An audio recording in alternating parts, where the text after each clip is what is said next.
question is, the Vice President mentioned the other day there would be accommodations, they were willing to make accommodations with the Iranian deal. Could you kind of expand on those possible accommodations? Does that include... When you say combination of what? Accommodations, he's talking about accommodations as far as making the deal going. Would that include the proxies? Right now we're negotiating, and we'll see. But either we're going to get it one way or the other. They're not going to have a nuclear weapon. You know, when people hear it, because oftentimes they won't put up the second part of the sentence having to do with, I'll say, this is more important than anything that we have to talk about, and usually they'll cut it off, the fake news. I said, because this is the nuclearization of a country that some people would say is somewhat crazy, and we cannot let Iran have a nuclear weapon. That's all it is. We can't let it. You will have a nuclear war in the Middle East, and that war will come here. That war will go to Europe. We cannot let that happen, and it won't happen. It's not going to happen. That's more important than anything else. We can't. I can think of nothing that's more important than the fact that we cannot let Iran have a nuclear weapon, and we won't. Yeah, Jeff. Following up on that, sir, Iran is negotiating with Oman to set up a formalization of charging tolls in the Strait of Hormuz. Is that acceptable to you? Well, we're looking at it. We hear about it. They've negotiated. They've had a relationship with them before, and we'll see. We have total control of the Strait of Hormuz, as you know, with our blockade. The blockade's been 100% effective. Nobody's been able to get through. It's like a steel wall. It's our Navy. We have the greatest military anywhere in the world. We wiped out their Navy. We not wiped out their air. I think they're down to about, I would say we knocked out 85% of their missile capacity. It's very hard for them now to build missiles, to build drones.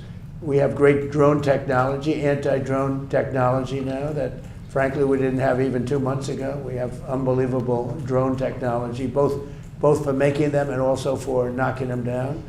But look, we're going to either make sure they don't have a nuclear weapon, or we're going to have to do something very drastic. And the people of the country, I believe when it's put to the people of our country, they will all agree that we cannot let Iran have a nuclear weapon. How do you want things to end up? Just one follow-up on that. How do you want things to end up with the Strait of Hormuz, though? Would you like them to have control of that? Open. We want it free. We don't want tolls. It's international. It's an international waterway. They're not charging tolls. Right now, they are losing $500 million a day is what it's projected. I don't know, it sounds like a lot of money, but whether it's 500 or 200 or 300, they're losing a lot of money. There hasn't been a ship that's been able to get through without our approval. And the Navy has done an amazing job. And no ship is going to Iran, as you know. No ship is going to, or out of Iran without our approval. Can they keep their highly enriched uranium? No. We get the highly enriched. We will get it. We don't need it. We don't want it. We'll probably destroy it after we get it, but we're not going to let them have it. Okay? Mr. President, I have two questions. First on deregulation, the second on the Supreme Court. You, coming from business, you've seen the effects of what unnecessary red tape can do to business. Do you believe that given the amount of deregulatory actions taken along with this, going back to endangerment finding, the CAFE standards, tax cuts, and tariffs, do you believe that you've made the United States the most pro-business, pro-investment country in the world? Yeah, thank you very much for that question, because we are, for every one new regulation that we add, we're getting rid of 20 to 30 to 40, and now it's actually at even a number. In my first term, for every regulation that was added, we got rid of a minimum of 10. And I understand, Lee, that it's up to 43 or 44 right now. So if we add a regulation, we get rid of 43, 44. We're making it a much more pro-business, pro-people. You know, regulations are very costly for the people. They're bad for everybody. They're bad for jobs, bad for everybody. And we have, as of today, we have more people working in the United States than at any time in the history of our country. To me, it's one of my favorite stats.